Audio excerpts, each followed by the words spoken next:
Seguro que alguna vez habéis leído un guión y habéis pensado, esto tiene vida propia.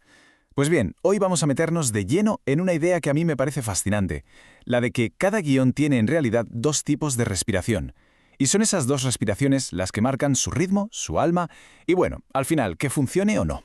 Venga, pues vamos a la idea central, al meollo de la cuestión. Fijaos, esta imagen lo clava. Las acotaciones, o sea, las descripciones de lo que pasa, son como la respiración de la persona que escribe. Y por otro lado, el diálogo, esa es la respiración del personaje.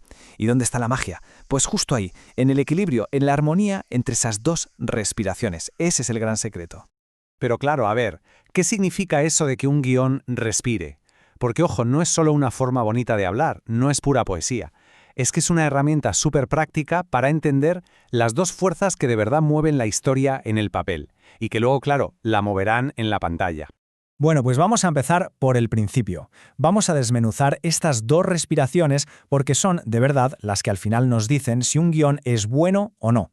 Y esto es importantísimo, ¿eh? Las acotaciones y los diálogos no son solo palabras puestas en una página. ¿Qué va? Son la expresión final de todo el currazo que hay detrás. El tema, la trama, el mensaje que se quiere dar, todo, absolutamente todo, cobra vida justo ahí, en la acción y en el diálogo. Son, por así decirlo, la punta del iceberg, lo que al final llega a quien lee el guión o ve la película. Aquí lo vemos clarísimo. Es la gran división, la base de todo este análisis. Por un lado, tenemos la respiración de quien escribe, que es quien lleva las riendas de la narración. Y por el otro, la respiración del personaje, que es la que le pone voz y sentimiento. Son dos fuerzas, muy distintas, pero que están condenadas a entenderse, a trabajar juntas en total armonía. Vale, vamos a centrarnos primero en una de ellas. La respiración de quien escribe, la que se manifiesta, como decíamos, en la acción, en las acotaciones.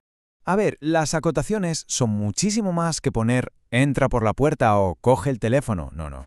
Son el auténtico motor de la historia. Son las que controlan el movimiento, lo que vemos y, sobre todo, el ritmo, la velocidad a la que avanza todo. Podríamos decir que son como el ADN del ritmo de la narración, ni más ni menos. Y esta idea me encanta, porque explica perfectamente de dónde sale ese ritmo. No sale de la nada. Sale del pulso, del latido personal de quien está escribiendo, de su manera única de sentir y de contar las cosas. Por eso no hay dos respiraciones iguales. Cada una es como una firma, es algo personal e intransferible. Entonces, quedémonos con esto. La respiración de quien escribe, a través de las acotaciones, es la que tiene el poder absoluto sobre la velocidad de la historia. Decide si va a ser un thriller trepidante o un drama pausado. También es la que dibuja la atmósfera, el tono general, y por supuesto, es la que dice a los personajes cómo moverse por la escena. Por eso, la primera tarea para cualquiera que se ponga a escribir un guión es conocerse, la autoconciencia. Es vital pararse a pensar y reconocer cómo es la propia respiración. ¿Se tiende a ir al grano, a ser rápido y conciso, o más bien a recrearse en las descripciones, a un ritmo más lento? Saber esto es el primerísimo paso para luego poder controlarlo y jugar con ello. Muy bien, ya hemos visto la primera. Ahora vamos con la segunda fuerza vital de un guión, la respiración del personaje, que se expresa, claro está, a través del diálogo.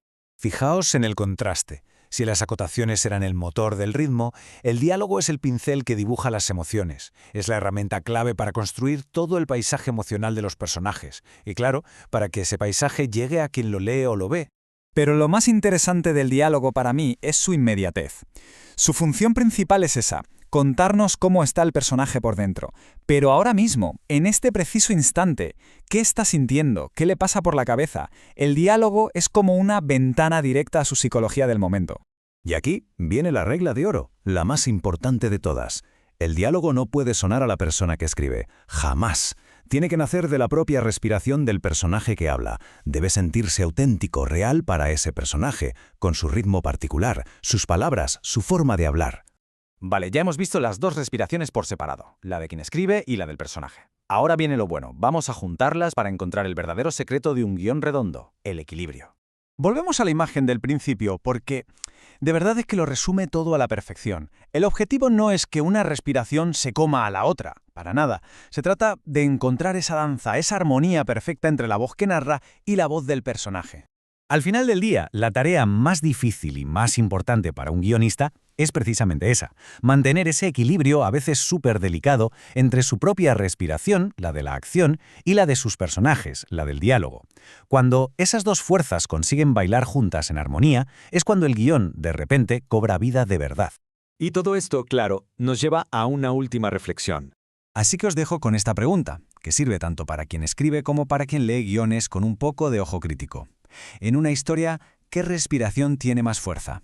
¿La de quien escribe, que empuja la trama a un ritmo de vértigo, o la de los personajes, que necesitan su tiempo para respirar y mostrarnos que sienten a través de lo que dicen?